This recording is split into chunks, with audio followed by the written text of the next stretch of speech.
Hi, this is Riddick Big Daddy Bo, two-time former world heavyweight champion, and you're watching Cool True Sports. True School Sports.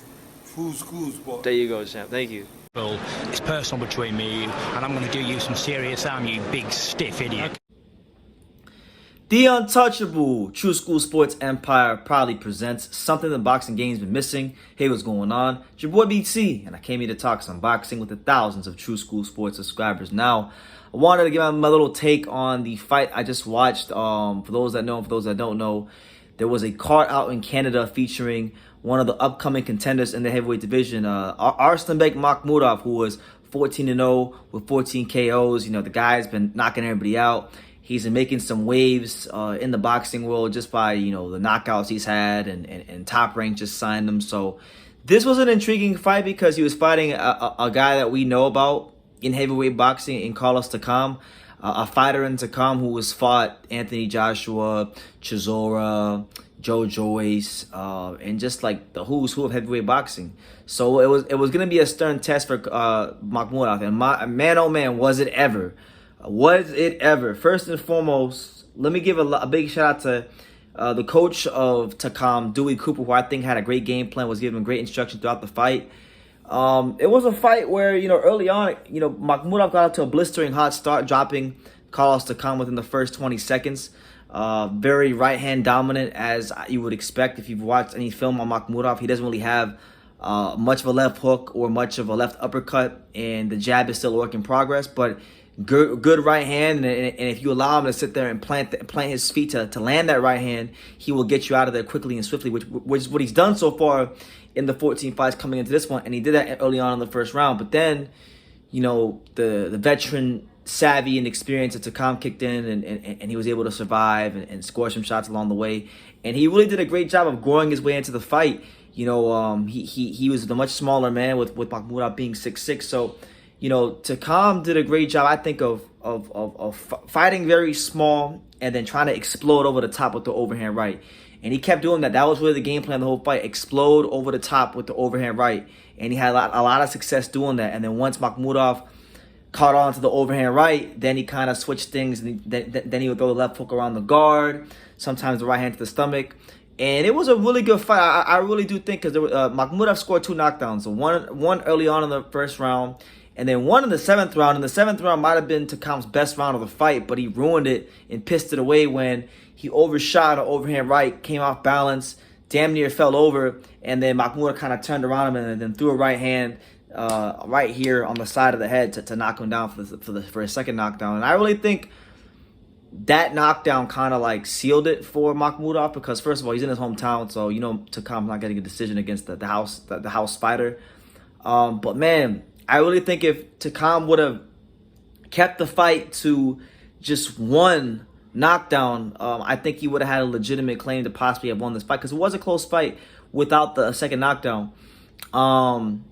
You know, but credit to Takam. You know, Takam is one of the best gatekeepers in the heavyweight division. He's a guy that knows how to, you know, give guys rounds or remain competitive enough to offer you some resistance. But he's always shown himself to be a guy that will make that one fatal mistake and will, you know, find a way to lose the fight. But he's a really good gatekeeper. He is the first guy to take Arslanbek Makhmudov the full distance. Makhmudov wins a decision with 2 knockdowns, and I gotta say, I can't think of the last time I watched a fight where the fighter who won the fight that got 2 knockdowns, I left the fight unimpressed. But I honestly did leave the fight unimpressed with Makhmudov. You know, he still, as you can see if you watch the fight, he's still very raw.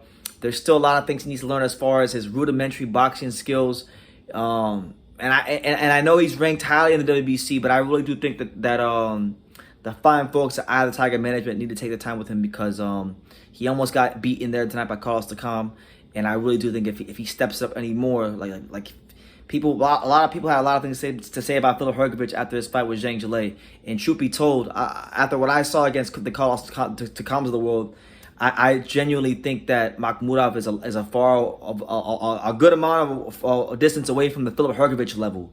Never mind fighting the guys who already have titles or anything like that. So listen, it's heavyweight boxing. There's things that will be corrected. I'm sure Mark Ramsey Russ, Amber, and the fine folks from his team will put their best foot forward to improve his skill set, because he's gonna need it as he steps up. I think it was good for him to get the full 10-round distance, but the flaws are there to be seen.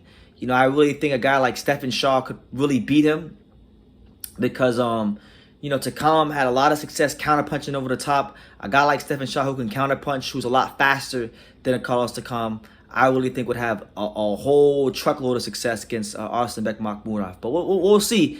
Heavyweights do develop. They do take some time to develop. So we'll see what happens in his next couple of fights. But if you're talking about Makhmudov fighting, better guys, top guys, your Joe Joyces, your Hergoviches, your guys like that, your Joseph Parkers, I genuinely think he's still a long way away from that. I still think he's 2, maybe even 3 fights away from that, because you can see he's still, this is really his first fight where he punched someone in the mouth and they didn't just fall over. So some resistance was shown to him. He did just barely enough to win the fight and get the extra knockdown to ensure victory, but left a lot to be desired, and the flaws are there to see. We'll see if Top Rank and all parties involved put him in with an opponent his next fight that could exploit those holes as far as like his defense, his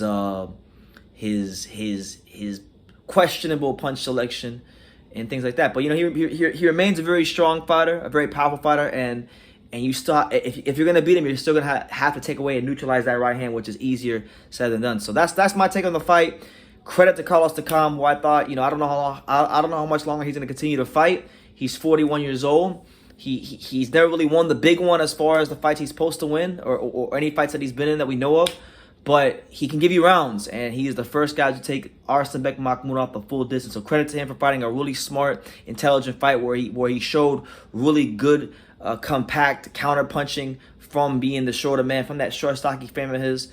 And listen, that's the last image we're gonna see at Takam, which I don't know if it will be or it won't. But he's 41 years old. If it is, then congrats, because I think that's a good way to go out, honestly, taking a young, dangerous prospect who had a 100% knockout ratio, the full 12-round distance, and really showing a great performance.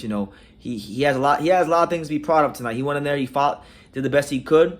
He fell a little short, but that's life, and that's boxing, and I you know what, I still respect Carlos Takam, because Carlos, one thing I can't say about Carlos Takam, even though he's lost pretty much all of his big fights, one thing about Carlos Takam is he always goes in there and he always gives it 100% best effort, and he always goes in there and he fights his heart out. And you never can accuse Carlos Takam of mailing it in or not giving his best effort, and that's all you can do. So much respect to him.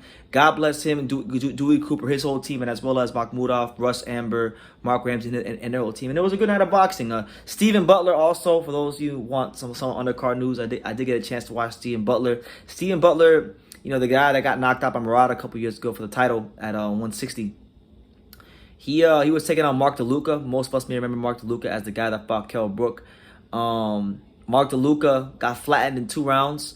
Stephen Butler hit him with a straight right hand, and it was a bit of a questionable stoppage, but you would expect that with Butler being in Canada. So Butler gets back in the win column and tries to build some momentum up back for himself, and that's really what it was. It's a whatever card on a Friday night. Arslanbek Makhmudov wins the fight, but looks very unimpressive and very beatable in the process. So let me know what you guys think in the comments down below. Make sure you guys take the time to subscribe. And like I say in every single one of these videos, you can love me or you can hate me, but I'm just a kid from Daniel. So until next time, take care. Just like Mayweather's uncles would say, a lot of people don't know shit about boxing. You do. You've done it. Thank you. You about the only smart guy that I know, bro. Nobody knows shit about boxing. I appreciate it, man. I want to say, man, make sure to follow True School Sports, always covering boxing at the highest level, man, and make sure to subscribe to his YouTube channel. Follow him on Instagram at Just a Kid from Danny as well. He the plug.